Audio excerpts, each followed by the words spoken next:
Supersize your business at the 11th hour. Sharon Horne-Ellstrom here, and our idiom or expression that's related to time today is at the 11th hour.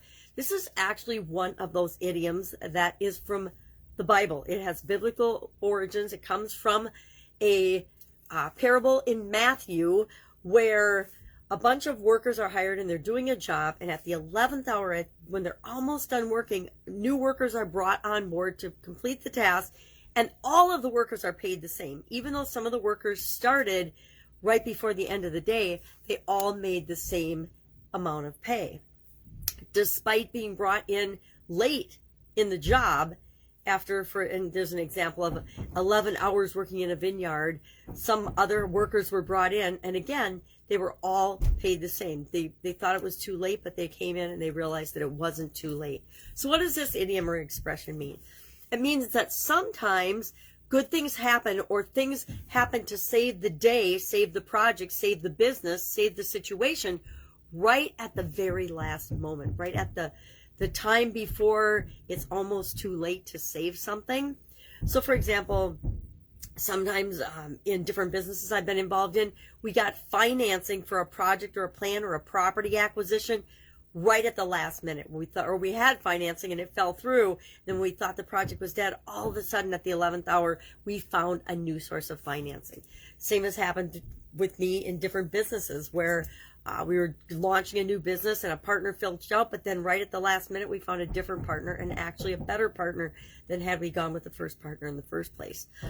Project finishes on time. Sometimes they finish just in time, or sometimes it looks like they're not going to finish in time, and then all of a sudden something happens at the 11th hour and we pull out the project and it finishes on time.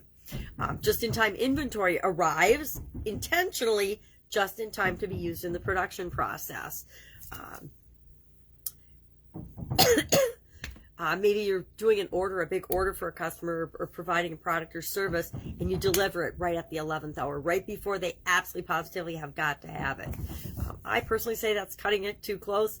Under promise, over deliver, meaning tell them you're going to deliver it in 2 weeks, but actually surprise them and deliver it in a week.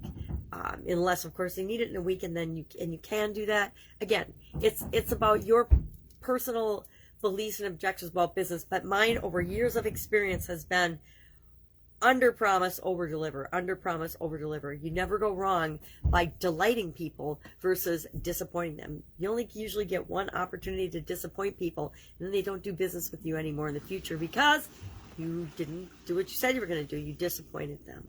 So how has the 11th hour played out in your life, in your experience, in growing and supersizing your business?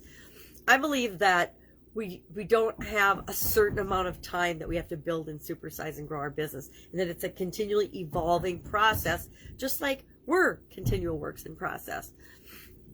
We need to continually be improving, growing, building, systematizing, and creating the business that we want to create and the change that we want to see in the world. And that doesn't happen with a time limit on it. Any time limit that we place on supersizing and growing our business is just that. It's a time limit that we place on the completion of growing and supersizing our business. And when are we going to be done anyway? Say you've set a goal and you want to have $1 million business. When you hit $1 million, are you just quitting and going on to something else? Or $1 billion business, are you just quitting and going on to something else? Or are you going to continue to grow and evolve and supersize that to the next level? Love this idiom, love this expression. Like I said, anything that's been around since biblical times has probably impacted each and every one of us, at least at some point throughout our life. Share your experiences in the comments below. Ask your questions, comments, or concerns. And tomorrow will be our final time-related idiom for the month of October. Have an awesome day, and I will, of course, be with you tomorrow.